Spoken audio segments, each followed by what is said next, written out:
नमस्कार बच्चों, आप सभी का स्वागत है आपके अपने यूट्यूब चैनल होम साइंस में, जिसमें मैं आज आप सबको पढ़ाने वाली हूँ MA home science first year paper 2। जी हाँ बच्चों, आप सबका फर्स्ट ईयर वालों का पेपर 2 बाल विकास अर्थात चाइल्ड डेवलपमेंट। आज हम लोग चाइल्ड डेवलपमेंट पढ़ने वाले हैं। जैसा कि आप सबने अपना अपना सिलेबस देखा होगा कि इस सिलेबस के अंत में एक टॉपिक ये भी है पर्सनालिटी अर्थात व्यक्तित्व के बारे में।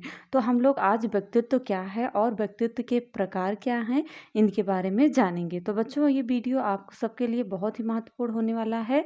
हो सकता है ये व्यक्तित्व का आप सबके पेपर में भी आया है, पीछे विगत वर्षों में पूछा गया है, तो ये प्रश्न बहुत ही महत्वपूर्ण है। तो बच्चों, बाल विकास में व्यक्तित्व क्या है और इसके क्या प्रकार हैं और इसका अर्थ क्या है, इसे जानने के लिए पूरा वीडियो अच्छे से देखना। और अभी तक जिन बच्चों ने चैनल को सब्सक्राइब नहीं किया है, सब्सक्राइब कर लें।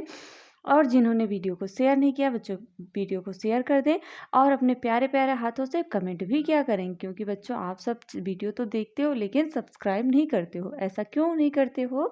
क्योंकि आप सब बहुत आलसी हो, है ना बच्चों? ज़रूर लाइक भी किया करो और चैनल को सब्सक्राइब भी किया करो। तो आगे बढ़ते हैं बच्चों, और आप सब लाइक करते हुए आगे बढ़ते हैं। लाइक अवश्य करना, क्योंकि आप सबके लिए टीचर आपकी इतना मेहनत करती हैं, तो आप सबका फर्ज होता है कि आप सब कुछ अवश्य करें। तो देखते हैं क्या है बच्चों पर्सनालिटी में। व्यक्तित्व से आप क्या समझते हैं, इसकी कुछ परिभाषाएं भी जानेंगे। यह बहुत ही महत्वपूर्ण प्रश्न है बच्चों। ये शॉर्ट में भी आ सकता है, लॉन्ग में भी आ सकता है। तो आप सब अपने शब्दों में समझने का प्रयास करें और मैंने बुक के माध्यम से आप सबको समझाने का प्रयास किया है। तो देखते हैं क्या है व्यक्तित्व। अंग्रेजी के जो अंग्रेजी का पर्सनालिटी शब्द होता है, उसी का रूपांतरण है। क्या है? इस शब्द की उत्पत्ति कहाँ से हुई है बच्चों? यूनानी भाषा के पर्सोना नामक शब्द से हुई है। याद कर लेना, पर्सोना शब्द से हुई है, जो यूनानी भाषा है। पर्सनालिटी प्रश्न आप सबके जीके में भी पूछ सकता है। व्यक्तित्व का व्यक्तित्व शब्द की उत्पत्ति कहाँ से हुई? तो यूनानी से हुई। अगर पर्सोना दिया है तो पर्सोना टिक करेंगे। और जिसका आशय है नकाब। यूनानी लोग नकाब या मुखौटा पहनकर मंच पर अभिनय करते थे।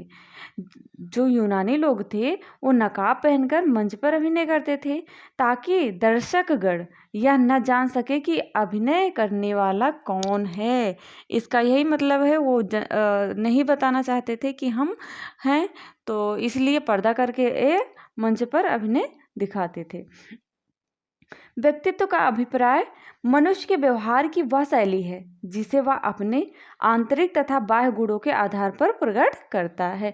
जो व्यक्तित्व होता है, यह मनुष्य का एक ऐसा पर्सनालिटी होती है, एक ऐसी शैली होती है, एक ऐसा व्यवहार होता है जो आंतरिक तथा बाह्य गुणों के आधार पर प्रकट होता है। और व्यक्ति के बाह्य गुणों का प्रकाशन उसकी पोशाक, बाह्य गुण याद कर लेना।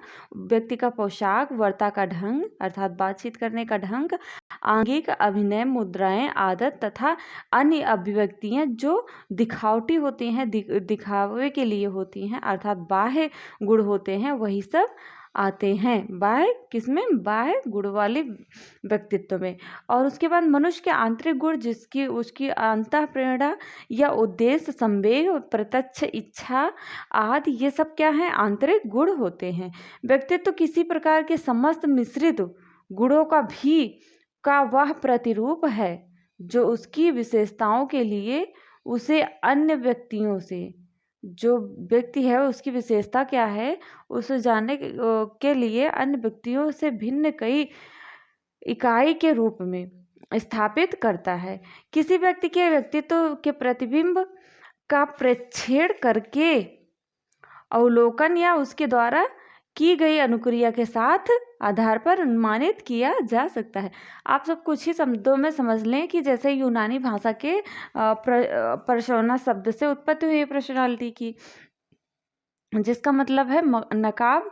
अर्थात जो महिलाएं होती थीं, यूनानी में पुरुष भी मंच पर नकाब के साथ ही जाया करते थे। तो ये सब आप सब अर्थ में भी लिख सकते हैं और ऐसे भी लिख सकते हैं। कुछ फंक्शन पढ़ा तो बहुत ही और अच्छा है। उसके बाद हम परिभाषा देख लेते हैं। जो व्यक्तित्व की परिभाषा है बच्चों, व्यक्तित्व बहुत ही महत्वपूर्ण है।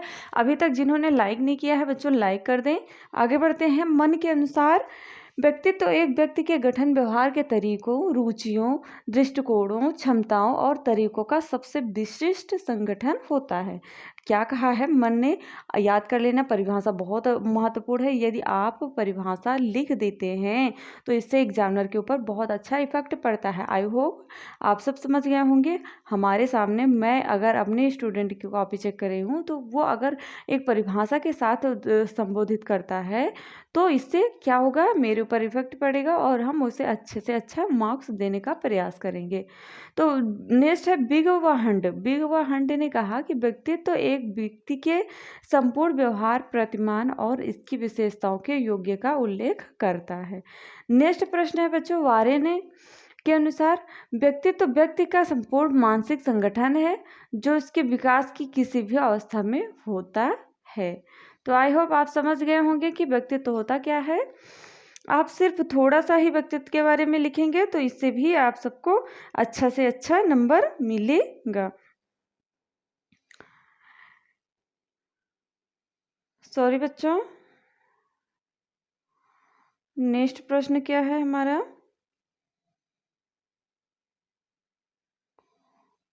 एक मिनट।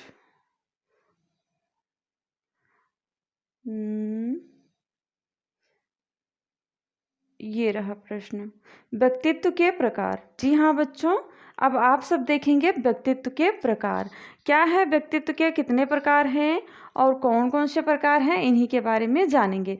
आगे बढ़ते हैं व्यक्तित्व के प्रकार में।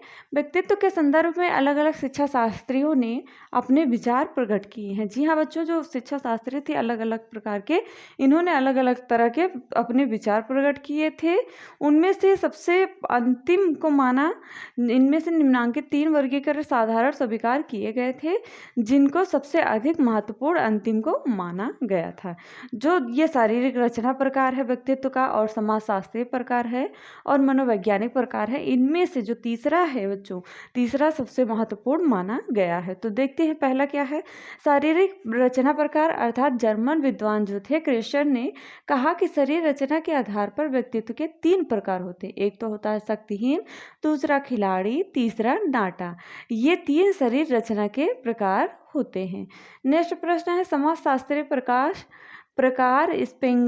स्प्रेंगर ने अपनी पुस्तक टाइप ऑफ मैन में व्यक्ति के सामाजिक कार्यों और स्थिति के आधार पर क्या होता है, व्यक्तित्व के 6 प्रकार बताए हैं। यथा जैसे सैद्धांतिक है पहला, दूसरा राजनीतिक है, तीसरा आर्थिक, चौथा धार्मिक, पांचवा सामाजिक और छठा है हमारा कलात्मक। नेक्स्ट है हमारा मनोवैज्ञानिक प्रकार। जैसा कि मैंने पहले ही बताया कि मनोवैज्ञानिक प्रकार बहुत ही महत्वपूर्ण प्रश्न है। तो अभी तक जिन बच्चों ने चैनल को सब्सक्राइब नहीं किया, सब्सक्राइब कर लें, वीडियो को अवश्य लाइक कर दें। आगे बढ़ते हैं क्या, मनोवैज्ञानिकों ने मनोवैज्ञानिक लक्षणों के आधार पर व्यक्तित्व का वर्गीकरण किया, और मनोविश्लेषणवादी ने व्यक्तित्व को 2 भागों में भी बांटा। पहला था अंतर्मुखी व्यक्तित्व, दूसरा था बहिर्मुखी तथा दोनों के मिश्रित उभयमुखी। तो अंतर्मुखी व्यक्तित्व में क्या होता है, ऐसे व्यक्तित्व का व्यक्ति चिंतनशील होता है तथा अपनी ही और केंद्रित रहता है। जो अंतर्मुखी व्यक्तित्व होता है वो अपने ओर ही स्वकेंद्रित होता है। इस व्यक्तित्व के लक्षण स्वभाव, आदतें, वृत्तियां तथा बाह्य रूप के जो प्रकट नहीं होते हैं, इसलिए इसको अंतर्मुखी कहा जाता है। इसका विकास बाह्य रूप से न होकर के आंतरिक रूप से होता है। बच्चों, अंतर्मुखी व्यक्तित्व की निम्नलिखित विशेषताएं हैं, देख लेते हैं कौन कौन सी विशेषताएं हैं। यह प्रश्न आ चुका है, अंतर्मुखी व्यक्तित्व के बारे में लिखिए, तो आप सबके लिए बहुत ही महत्वपूर्ण है। यह प्राय प्रतिक्रियावादी होते हैं तथा यथार्थ को अपने स्वभाव के अनुरूप ढालने का प्रयास भी करते हैं। कौन, अंतर्मुखी व्यक्तित्व वाले। नेक्स्ट है अच्छे लेखक होते हैं परंतु अच्छे वक्ता नहीं, क्योंकि चिंतन का धरातल प्रबल होता है। उसके बाद है ये स्वयं के लिए चिंतनशील होते हैं तथा शांत मुद्रा में रहते हैं। नेक्स्ट है बच्चों, ये क्या होता है, ये जो होते हैं भाव प्रधान होते हैं, जो अंतर्मुखी वाले होते हैं, और आत्मचिंतन करते हैं तथा आत्मोदर हेतु लीन रहते हैं। नेक्स्ट हमारा, ये चिंताग्रस्त होते हैं तथा अपनी वस्तुओं व कष्टों के प्रति सजग भी होते हैं। चिंताग्रस्त तो होते हैं लेकिन अपनी वस्तुओं और शब्दों के प्रति सजग होते हैं।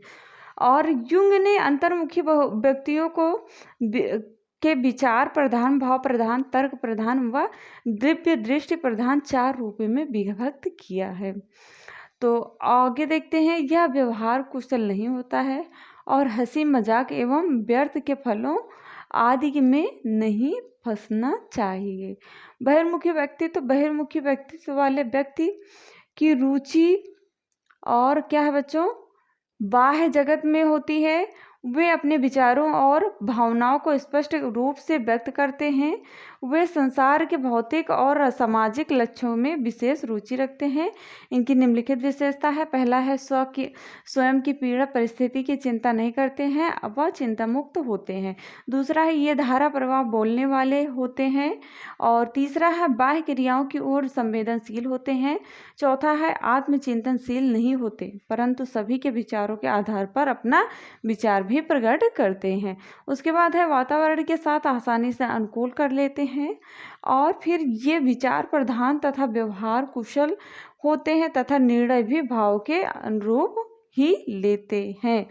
तो बच्चों आई होप आप सबको समझ में आया होगा उभयमुखी क्या है। अब हम बहिर्मुखी देख चुके हैं, अब उभयमुखी के बारे में 2 शब्दों में देख लें, कुछ ही शब्दों में देख लें। जैसे कुछ ऐसे भी व्यक्ति होते हैं जो दोनों का सम्मिश्रण होते हैं, जैसा कि अंतर्मुखी और बहिर्मुखी दोनों का सम्मिश्रण होते हैं, वही क्या कहलाते हैं, बहिर्मुखी कहलाते हैं। सॉरी बच्चों, उभयमुखी कहलाते हैं। और जो उभयमुखी या विकासोन्मुखी कहते हैं, किसे कहते हैं, उभयमुखी को कहते हैं। आगे बढ़ते हैं बच्चों। आई होप आप सबको वीडियो अच्छा लगा होगा। मिलते हैं नेक्स्ट वीडियो में नेक्स्ट टॉपिक के साथ, तब तक के लिए जय माता रानी।